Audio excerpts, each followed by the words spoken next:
Free wheel റൈഡേഴ്സിൻ്റെ ഒരു പുതിയൊരു വീഡിയോയിലേക്ക് എല്ലാവർക്കും സ്വാഗതം. ഒരു 6 മാസമായിട്ട് ഒരു സൈക്കിൾ ഉപയോഗിച്ചുകൊണ്ടിരിക്കുന്നുണ്ട്. ഏകദേശം ഒരു 3500 കിലോമീറ്റർ ദൂരം ഓടിച്ചു കഴിഞ്ഞു. അതിൻ്റെ ഒരു എക്സ്പീരിയൻസ് റിവ്യൂ ആണ് ഇന്ന് ചെയ്യാൻ ഉദ്ദേശിക്കുന്നത്.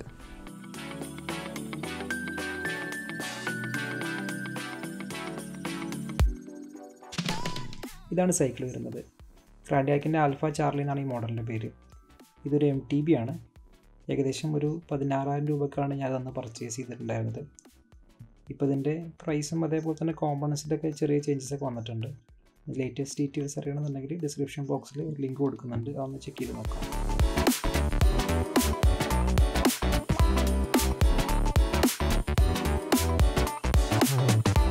ഇതിൻ്റെ സീറ്റിംഗ് പോസ്റ്റർ ശരിക്കും അപ്രൈറ്റ് ആയിട്ടാണ് വരുന്നത്. അതേപോലെ തന്നെ ഇതിൻ്റെ ഹാൻഡിൽ ബാർ അത്യാവശ്യം വൈഡാണ്. അതുകൊണ്ട് തന്നെ ചെറിയ സ്പീഡുകളിൽ പോകുമ്പോൾ, പ്രത്യേകിച്ചും ഓഫ് റോഡുള്ള സ്ഥലങ്ങളിൽ, ചരലുള്ള സ്ഥലങ്ങളിൽ, അതേപോലെ അത്യാവശ്യം നല്ല കയറ്റങ്ങൾ വരുന്ന സമയത്തെല്ലാം ഇതിൻ്റെ ഹാൻഡ്ലിംഗ് വളരെ കംഫർട്ടബിൾ ആയിട്ടുള്ളതാണ്.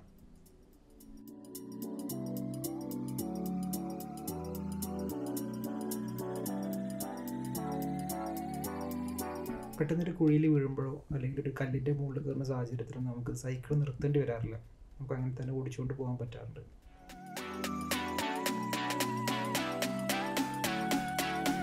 കുറച്ച് സ്പീഡിൽ ഓടിക്കണം, അതുപോലെ നല്ല റോഡിലൂടെ അവൈലബിൾ ആണെന്നുണ്ടെങ്കിൽ ഒരു ഹൈബ്രിഡ് സൈക്കിളായിരിക്കും കുറച്ചുകൂടി ബെറ്റർ ആയിട്ടുള്ള ഓപ്ഷൻ ആവുക. MTB ഉപയോഗിച്ച് റോഡ് യാത്ര ചെയ്യാൻ പറ്റില്ല എന്നല്ല, കുറച്ചുകൂടി കംഫർട്ടബിൾ ആവുന്നത് ഹൈബ്രിഡ് ആയിരിക്കും.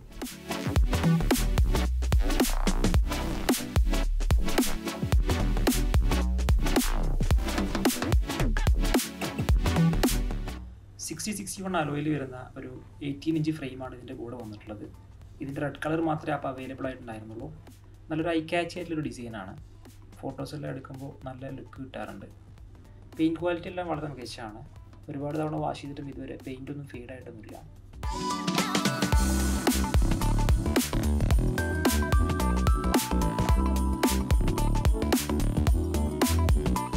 ഈ സൈക്കിളിൽ ഫുള്ളായിട്ട് ഇൻസൈഡ് ക്യാബിളിങ് വരുന്നില്ല. ഫ്രണ്ട് ഗിയേഴ്സിലുള്ള ക്യാബിൾസ് ഫ്രെയിമിൻ്റെ താഴെ കൂടിയാണ് പോകുന്നത്. സൈക്കിൾ ക്യാരി ചെയ്ത് കൊണ്ടുപോകുമ്പോഴെല്ലാം ചെറിയ ഡിസ്കംഫർട്ട് ഉണ്ടാകാറുണ്ട്. അതുപോലെ ഈ ക്യാബിൾസ് ടൈറ്റ് ചെയ്തിരിക്കുന്ന ടാഗ് അത്ര സ്ട്രോങ് അല്ല, താഴെ വീണ് പോകാൻ ചാൻസ് ഉണ്ട്. അപ്പോൾ ഒരു ടൈറ്റ് ചെയ്യുന്ന ടൈപ്പ് ടാഗ് വാങ്ങിച്ച് ഉപയോഗിക്കുന്നതായിരിക്കും നല്ലത്.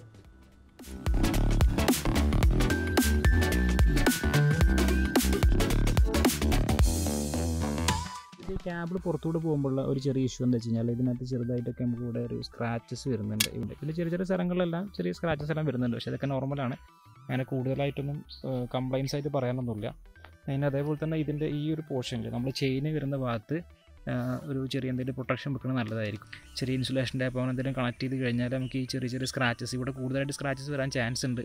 അതെല്ലാം ഒഴിവാക്കാൻ പറ്റും.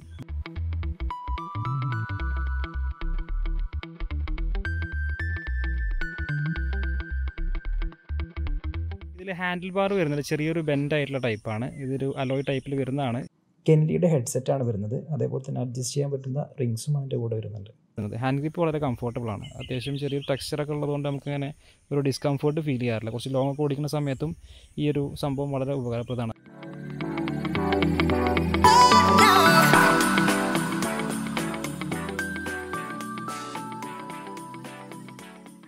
സ്റ്റീലിൻ്റെ ഫോർക്കാണ് വരുന്നത്. ഇതിലുള്ള സസ്പെൻഷൻ വരുന്നത് ക്രാഡിയാക്കിൻ്റെ സസ്പെൻഷനാണ്. ഇതിൽ പ്രീലോഡ് അഡ്ജസ്റ്റ് വരുന്നുണ്ട്. അതേപോലെ സസ്പെൻഷൻ ലോക്കൗട്ട് ഫെസിലിറ്റിയും ഉണ്ട്. കുറച്ച് റഫായിട്ടുള്ള സിറ്റുവേഷൻസിൽ ഓടിക്കുമ്പോഴെല്ലാം ഇതിൻ്റെ സസ്പെൻഷൻ നല്ല രീതിയിൽ വർക്ക് ചെയ്യുന്നുണ്ട്. പെട്ടെന്നൊരു കുഴിയിൽ വീടുന്ന സമയത്തൊന്നും അതിൻ്റെ ആ ഒരു ഫീൽ നമ്മുടെ കയ്യിൽ വരുന്നില്ല. ഏകദേശം ഒരു 1000 കിലോമീറ്റേഴ്സ് ഓടിച്ച് കഴിഞ്ഞപ്പോൾ ഇതിൻ്റെ സസ്പെൻഷൻ ലോക്കൗട്ട് വർക്ക് ചെയ്യാതായി. ഇപ്പോൾ സസ്പെൻഷൻ ലോക്ക് ചെയ്യാൻ പറ്റുന്നില്ല. എല്ലാ സമയത്തും വർക്കിംഗ് ആണ്. പക്ഷേ യാത്ര ചെയ്യുന്ന സമയത്ത് അതൊരു ബുദ്ധിമുട്ടായിട്ട് ഇതുവരെ തോന്നിയിട്ടില്ല.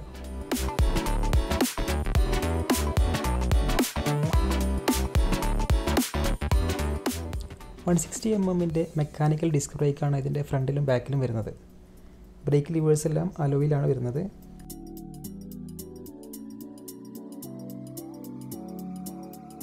അത്ര അഗ്രസീവായിട്ടുള്ള ബ്രേക്കിംഗ് ഒന്നുമല്ല.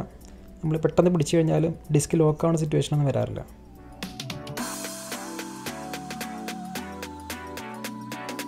ഇതിൽ ഫ്രണ്ടിൽ ക്വിക്ക് റിലീസ് വരുന്നുണ്ട്. അതുകൊണ്ട് ടയറൊക്കെ അഴിച്ചെടുക്കാൻ വളരെ എളുപ്പമാണ്. പെട്ടെന്നൊരു പഞ്ചറൊക്കെ വരുന്ന സമയത്ത് ഇതിൻ്റെ ട്യൂബൊക്കെ ചേഞ്ച് ചെയ്യണമെന്നുണ്ടെങ്കിൽ ഈസി ആയിട്ട് ചെയ്യാൻ പറ്റും. ടയർ അഴിച്ചെടുത്ത് രണ്ടാമത് സെറ്റ് ചെയ്യുമ്പോൾ ഇതിൻ്റെ ഡിസ്ക് ബ്രേക്സ് നല്ല ശ്രദ്ധിക്കണം. ചെറിയ ബെൻഡൊക്കെ ഉണ്ടെന്നുണ്ടെങ്കിൽ അതിങ്ങനെ സൗണ്ട് വന്നുകൊണ്ടിരിക്കും.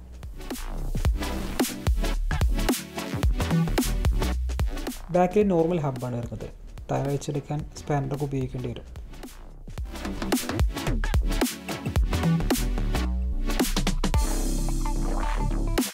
നല്ല സ്പീഡിൽ പോകുമ്പോഴും അതേപോലെ വാശിയത്തിലധികം ടൈമൊന്നും ആയിട്ടില്ല എന്നുണ്ടെങ്കിൽ ബ്രേക്സ് അത്ര നല്ല കോൺഫിഡൻസ് തരുന്നില്ല.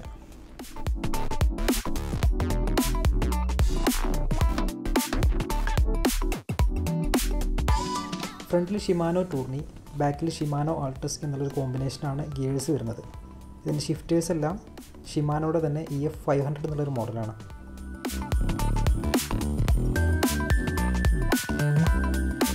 ഗിയർ ഷിഫ്റ്റിംഗ് എല്ലാം വളരെ സ്മൂത്താണ്. ഇടയ്ക്കൊന്ന് ഓയിൽ കറക്റ്റായിട്ട് കൊടുക്കുകയാണെന്നുണ്ടെങ്കിൽ നല്ല രീതിയിൽ വർക്ക് ചെയ്യുന്നുണ്ട്.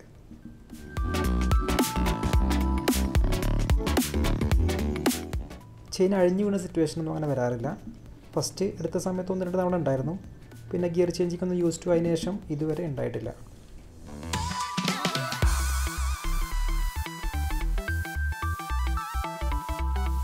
ഇടയ്ക്കൊന്ന് ട്യൂൺ കൂടി ചെയ്ത് കൊടുത്തു കഴിഞ്ഞാൽ അടിപൊളിയായിട്ട് വർക്ക് ചെയ്യുന്നുണ്ട്. ബേസിക്കായിട്ടുള്ള ട്യൂണിംഗ് എല്ലാം നമുക്ക് തന്നെ ചെയ്യാവുന്നതാണ്.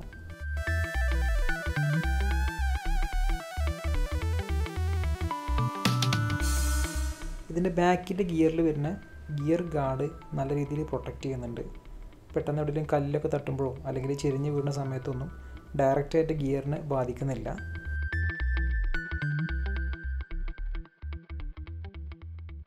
ഇതിൻ്റെ ഫ്രണ്ട് ഗിയർ അപ്പ് ഷിഫ്റ്റ് ചെയ്യുന്ന സമയത്ത് ചെറിയൊരു സൗണ്ട് ഇടയ്ക്ക് വരാറുണ്ട്. 1-2 തവണ സർവീസിനെ കൊണ്ട് ട്യൂൺ ചെയ്യിച്ചിട്ടും അത്ര ശരിയായിട്ടില്ല. പിന്നെ ഒന്ന് യൂസ് ടു ആയിക്കഴിഞ്ഞാൽ വലിയ കുഴപ്പമില്ലാതെ ഉപയോഗിക്കാൻ പറ്റും. റൈഡിങ്ങിന് അങ്ങനെ ബാധിക്കൊന്നുമില്ല.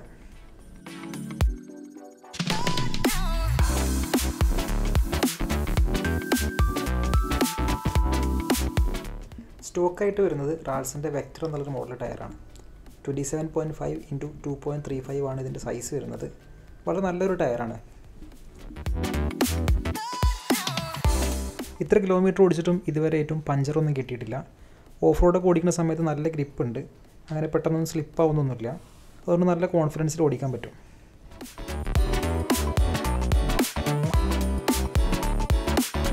ഓൺ റോഡിലാണ് കൂടുതൽ ഉപയോഗിക്കാനുള്ളത് എന്നുണ്ടെങ്കിൽ ഒരു ഹൈബ്രിഡ് ടയർ മാറ്റി ഉപയോഗിക്കാവുന്നതാണ്. MTBയുടെ ടയറുകളെല്ലാം ഓൺ റോഡിൽ ചെറിയ രീതിയിൽ റെസിസ്റ്റൻസ് എന്തായാലും ഉണ്ടാവും.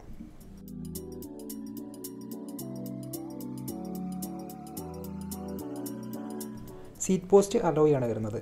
അത്യാവശ്യം ലൈറ്റ് വെയിറ്റ് ആയിട്ടുള്ളൊരു ടൈപ്പാണ്. സീറ്റ് അത്യാവശ്യം കുഷനിങ് എല്ലാം ഉണ്ട്. പക്ഷേ ഫസ്റ്റ് ടൈം യൂസ് ചെയ്യുമ്പോൾ എന്തായാലും ചെറിയ ഡിസ്കംഫർട്ട് ഉണ്ടാവും. ഒരു പാഡറായിട്ടുള്ള ഒരു ഷോർട്ട്സോ അല്ലെങ്കിൽ പാഡറായിട്ടുള്ള ഒരു സീറ്റ് കവർ ഉപയോഗിക്കണമെന്നുണ്ടെങ്കിൽ കുറേ സമയത്തേക്ക് ഉപയോഗിക്കാൻ പറ്റും. ഇതിൽ സീറ്റ് പോസ്റ്റിൽ അത്യാവശ്യം പ്രോബ്ലംസ് ഫീൽ ചെയ്തിട്ടുണ്ടായിരുന്നു. 1-2 തവണ വാഷ് ചെയ്ത് കഴിഞ്ഞപ്പോൾ ഇതിൻ്റെ സീറ്റ് പോസ്റ്റിൻ്റെ ഗ്രിപ്പ് കുറച്ച് നഷ്ടപ്പെട്ടു. സീറ്റ് പോസ്റ്റ് ഇടയ്ക്ക് ഇങ്ങനെ കുറച്ചിങ്ങനെ താഴേക്ക് ഇറങ്ങി വരാൻ തുടങ്ങി. ഇടയ്ക്കിടയ്ക്ക് ടൈറ്റ് ചെയ്യേണ്ട അവസ്ഥ വരുന്നത് ഒട്ടും കംഫർട്ടബിൾ അല്ല. സീറ്റിൻ്റെ പൊസിഷൻ അഡ്ജസ്റ്റ് ചെയ്യുന്ന ആ ഒരു മെത്തേഡും അത്ര കംഫർട്ടബിളായിട്ട് തോന്നിയില്ല.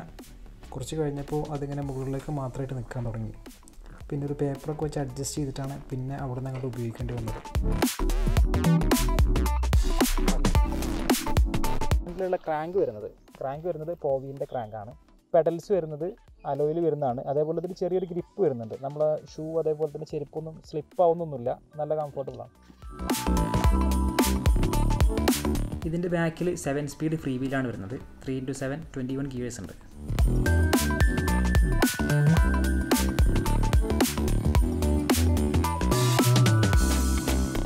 സൈക്കിളിൻ്റെ കൂടെ കുറച്ച് ആക്സറീസ് എല്ലാം ഫ്രീ ആയിട്ട് കിട്ടിയിട്ടുണ്ടായിരുന്നു.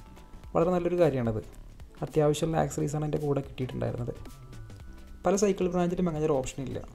അത്യാവശ്യമുള്ള ആക്സറീസ് ആണെങ്കിലും നമ്മൾ സൈക്കിൾ വാങ്ങിച്ചതിന് ശേഷം ക്യാഷ് കൊടുത്ത് വേറെ വാങ്ങിക്കേണ്ടി വരാറുണ്ട്. സൈക്കിളിൻ്റെ കൂടെ വന്നിട്ടുണ്ടായിരുന്ന മഡ് ഗാർഡ് അത്യാവശ്യം ഫങ്ഷനിങ് ആണ്. മഴക്കാലത്ത് നമ്മുടെ നാട്ടിൽ ഓടിക്കുമ്പോൾ, പ്രത്യേകിച്ച് MTB ഓടിക്കുമ്പോൾ മഡ് ഗാർഡ് മസ്റ്റാണ്. അല്ലെങ്കിൽ അതിൻ്റെ മുഖത്തെല്ലാം നല്ല രീതിയിൽ ചളി തെറിക്കും. ഇതിൽ നമ്പർ ലോക്ക് ഫെസിലിറ്റി ഉള്ളതുകൊണ്ട് പെട്ടെന്ന് നമുക്ക് നിർത്തിയിട്ട് ഷോപ്പിലേക്ക് കയറേണ്ട സിറ്റുവേഷനൊക്കെ വരുമ്പോൾ നല്ല യൂസ്ഫുള്ളാണ്. അത്ര ഹൈ എൻഡ് പ്രൊട്ടക്ഷനൊന്നും അല്ല എന്നുണ്ടെങ്കിലും ബേസിക്കായിട്ടുള്ള കാര്യങ്ങൾക്ക് ഈ ഒരു ലോക്ക് മതിയാവും. കൂടെ ഒരു ബോട്ടിൽ ഹോൾഡർ കൂടി കിട്ടി. ഒരു 1 ലിറ്റർ ബോട്ടിൽ ഈസി ആയിട്ട് വെക്കാൻ പറ്റുന്നുണ്ട്. ഇതുമായിട്ട് കംപ്ലയിൻസ് ഒന്നുമില്ല. 2 ചെറിയ ലൈറ്റ്സ് കൂടി നമുക്ക് സൈക്കിളിൻ്റെ കൂടെ കിട്ടിയിട്ടുണ്ടായിരുന്നു. നല്ല പവർഫുള്ളായ ലൈറ്റൊന്നുമല്ല, പക്ഷെ നമുക്കൊരു ബാക്ക് ലൈറ്റൊക്കെ ആയിട്ട് ഉപയോഗിക്കുന്നത് ധാരാളമായിരുന്നു. അത്യാവശ്യം ബാറ്ററി ബാക്കപ്പും കിട്ടി.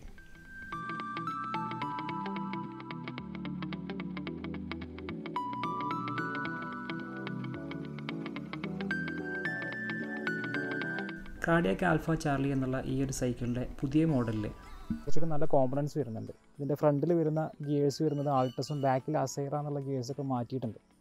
നല്ല ഒരു കോമ്പണൻസാണ് വരുന്നത്. അപ്പോൾ ഇത് നമുക്ക് ആ റേഞ്ചിൽ എടുക്കുന്ന സൈക്കിൾസിൽ ഏറ്റവും നല്ല കോമ്പണൻസാണ് ഇതിനകത്ത് വരുന്നത്. ഈ ഒരു പ്രൈസ് റേഞ്ചിൽ നോക്കുമ്പോൾ അത്യാവശ്യം കുഴപ്പമില്ലാത്ത നല്ലൊരു സൈക്കിളാണ് ഇത് വരുന്നത്. ഫ്രണ്ടിൽ നമ്മൾ ലോക്കൗട്ടുള്ള സസ്പെൻഷൻ വരുന്നുണ്ട്. അതേപോലെ തന്നെ അലോയിൽ വരുന്ന ഫ്രെയിമാണ്. ഫ്രണ്ടിൽ ഇപ്പോൾ നിലവിൽ വരുന്നത് ആൾട്ടസിൻ്റെയാണ്. പുതിയതിൽ ആൾട്ടസിനാണ് വരുന്നത്. ഇപ്പോൾ ടൂറിനി അതേപോലെ തന്നെ ആൾട്ടസ് അത്യാവശ്യം കുഴപ്പമില്ലാത്തൊരു കോമ്പിനേഷനാണ്. അതേപോലെ ഡിസ്ക് പ്രൈസ് ഫ്രണ്ടിലും ബാക്കിലും വരുന്നുണ്ട്. ഈ ഒരു റേഞ്ചിൽ ഒരു കുഴപ്പമില്ലാത്തൊരു ഓപ്ഷനാണ് ഈ ഒരു സൈക്കിൾ.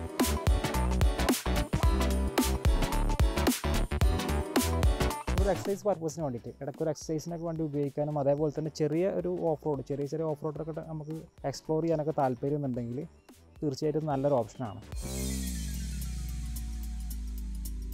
അത്യാവശ്യം ചെറിയ ട്രാവലൊക്കെ ചെയ്യാൻ പറ്റും. അത്യാവശ്യം കുറച്ച് ഡിസ്റ്റൻസൊക്കെ പോകാൻ പറ്റും. പക്ഷേ വളരെ വലിയ ഡിസ്റ്റൻസൊക്കെ ട്രാവൽ ചെയ്യാൻ താല്പര്യമുണ്ടെങ്കിൽ കുറേ ദൂരം നല്ല ഓൺ റോഡിൽ ഓടിക്കണമെന്നുണ്ടെങ്കിൽ ഒരു ഹൈബ്രിഡ് സൈക്കിളായിരിക്കും കുറച്ചുകൂടി ബെറ്റർ. അതിലാകുമ്പോൾ കുറച്ചുകൂടി വീതി കുറഞ്ഞ ടയറുകൾ വരും. കുറച്ച് റെസിസ്റ്റൻസ് കുറവായിരിക്കും. നമുക്ക് കൂടുതൽ ദൂരം വല്ലാണ്ട് എഫേർട്ട് ഇല്ലാതെ യാത്ര ചെയ്യാം. ഈ ഒരു റേഞ്ചിൽ തന്നെ ഹൈബ്രിഡ് സൈക്കിൾസിൻ്റെ പ്രോബ്ലം എന്ന് വെച്ച് കഴിഞ്ഞാൽ നമുക്ക് ഈ റേഞ്ചിൽ വരുമ്പോൾ ഇതേപോലെ തന്നെ ലോക്കൗട്ട് സസ്പെൻഷൻ ഉള്ളതോ ഇത്രയും നല്ല ഗിയേഴ്സ് ഉള്ളതോ അതേപോലെ തന്നെ ഇങ്ങനെ ലൈറ്റ് വെയിറ്റ് ആയിട്ടുള്ള ചിലപ്പോൾ ഹൈബ്രിഡ് സൈക്കിൾസ് അവൈലബിൾ ആയിക്കൊള്ളുന്നില്ല. അപ്പോൾ നിങ്ങളുടെ ബഡ്ജറ്റ് ലേശം കുറവാണ്. അതേപോലെ തന്നെ നിങ്ങൾക്ക് ഇതേപോലെ കുറച്ചൊക്കെ ഓഫ് റോഡ് ഉപയോഗിക്കണമെന്നുണ്ടെങ്കിൽ കുറച്ച് ലുക്കുള്ളൊരു സൈക്കിളാണ് വേണ്ടതെന്നുണ്ടെങ്കിൽ തീർച്ചയായിട്ടും ഈ സൈക്കിളിലേക്ക് നോക്കാം. ഇത്രയും ഉപയോഗിച്ചിട്ട് സൈക്കിൾ ഈ ഒരു 6 മാസം ഉപയോഗിച്ചിട്ട് എനിക്ക് കിട്ടിയ എക്സ്പീരിയൻസ് ഏകദേശം നിങ്ങളായിട്ട് ഷെയർ ചെയ്ത് കഴിഞ്ഞു. Thank you for watching the video. See you next time.